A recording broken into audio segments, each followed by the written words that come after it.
Wah, lại kan.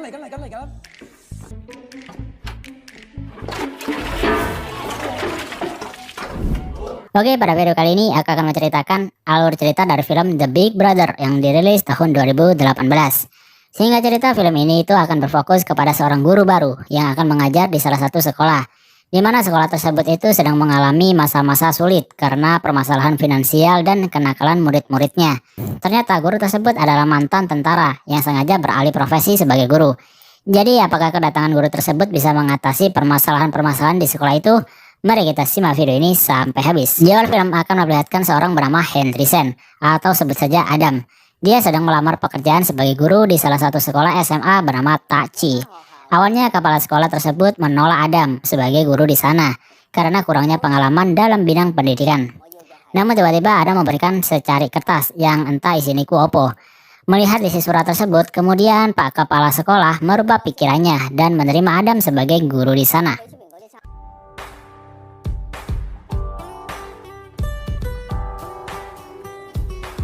Datanglah di mana Adam akan mengajar di hari pertamanya. Ternyata Adam dijadikan wali kelas di salah satu kelas yang terkenal sebagai murid-muridnya dengan kenakalannya. Itu terlihat jelas ketika Adam masuk ke kelas tersebut dan tidak ada yang mendengarkan sapaan Adam. Bahkan mereka tidak memperlihatkan seperti sedang di sekolah. Mereka sibuk dengan kegiatan masing-masing seperti masak, main game, bermain gitar, dan lain-lain. Adam terus mencoba untuk mendapatkan perhatian dari mereka. Namun Adam ditertawai ketika sedang menulis di papan tulis karena tulisannya bahasa Cinanya itu jelek. Ia pun juga memberikan nomor ponselnya. Namun para murid menjahili dengan menelponnya dan menyuruhnya untuk pulang. Tidak kehabisan akal, Adam pun langsung mengaktifkan air kebakaran dengan menembaknya menggunakan kapur dan karet. Welcome to my class. Setelah jam istirahat, para kelompok murid Adam sedang asik nongkrong dengan kenakalannya, yakni merokok. Mereka membicarakan agar bisa menyingkirkan guru Adam. Tiba-tiba datang anak-anak basket yang mengusir mereka. Sepulang sekolah, mereka melihat para anak basket bermain. Karena kesal dengan tindakan mereka tadi, salah satu murid sebut saja bernama Husen yang menaruh botol di tengah lapangan sehingga membuat salah satu pemain basket terjatuh karena terpeleset. Namun karena kelakuannya tersebut dilihat oleh Miss Liang, Husen diberi skorsing dengan menyalin beberapa tulisan sebanyak 20 kali. Ya sudah pasti mereka malas untuk mengerjakannya, dan mereka pun malah mengerjai Miss Liang dengan berpura-pura memberikan tugasnya yang ada di dalamnya itu terdapat ulat. Miss Liang yang membukanya pun kaget sehingga menumpahkan teh ke meja kerjanya.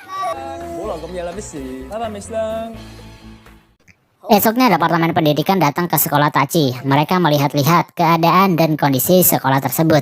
Di sisi lain Adam yang ingin mengajar ke kelasnya, ternyata murid-muridnya akan menjahili dirinya. Namun sayangnya hal itu tidak mempan terhadap Adam, melainkan menjadikan senjata makan tuan. Kemudian Adam mencoba untuk membuat kelasnya menjadi semangat belajar dengan cara memberikan 3 pertanyaan tentang rokok. Yang bisa menjawab pertanyaan tersebut akan dipersilakan untuk pulang. Dan ternyata para murid sangat antusias dengan trik tersebut.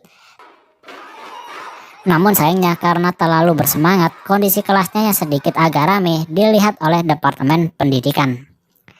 Ketika jam istirahat, lagi-lagi Husen dan teman-temannya berantem dengan tim basket di kantin.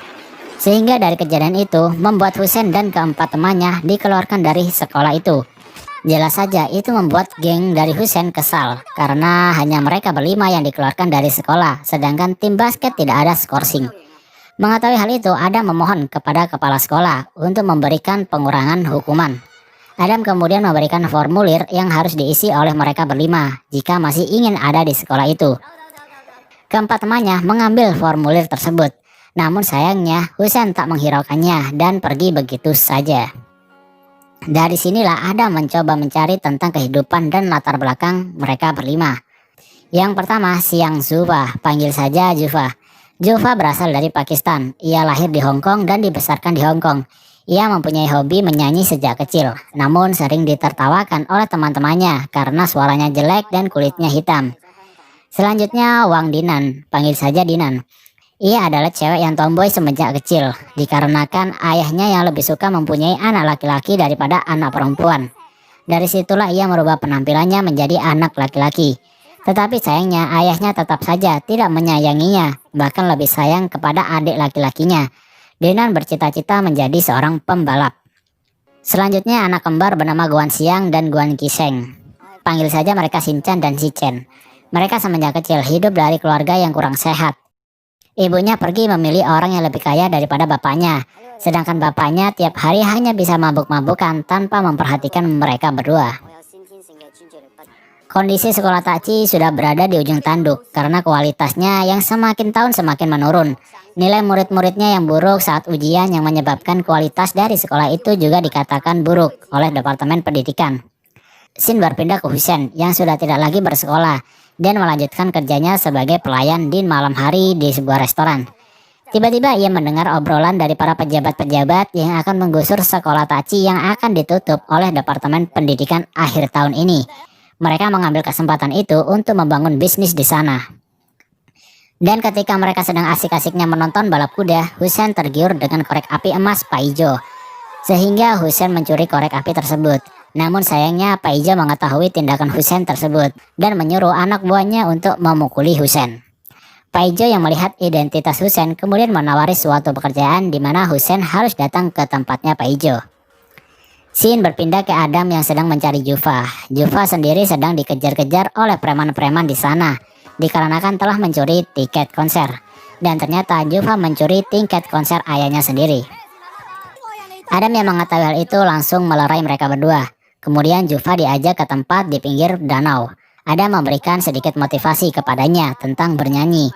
Dan Adam juga menantang Jufa untuk bernyanyi di depan orang banyak. Alhasil itu semua membuat Jufa lebih percaya diri dengan dirinya sendiri. Esok harinya Adam menemui ayah dari dua anak kembar, yakni Shinchan dan Shicheng. Ia memberikan sedikit pengarahan kepada ayahnya tersebut. Selanjutnya Dinan. Ketika sedang belajar dengan adiknya, tiba-tiba ayahnya datang dengan memberikan make up. Di mana Dinan harus bisa menggunakan make up, karena ia akan dikenalkan dengan seorang laki-laki yang akan menikahinya. Jelas saja itu membuat Dinan kesal, karena ia tak menyukai make up dan tidak ingin menikah. Kemudian Dinan ingin menenangkan hatinya dengan pergi menggunakan mobil ayahnya. Namun tiba-tiba Adam mencegatnya dan menasehatinya kalau Dinan tidak boleh mengendarai mobil di jalanan karena belum mempunyai SIM. Adam pun menawarkan untuk bermain mobil balap.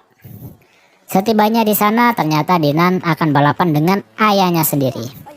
Mereka berdua pun akhirnya balapan, di mana dimenangkan oleh Dinan.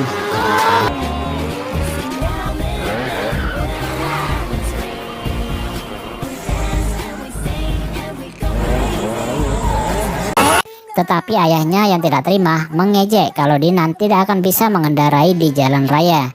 Kemudian Dinan pun membuktikannya dan menerobos keluar lintasan ke jalan raya. Namun di tengah-tengah balapan, ayahnya kecelakaan yang menyebabkan tangannya kesleo. Mengetahui hal itu, Dinan pun turun dari mobil.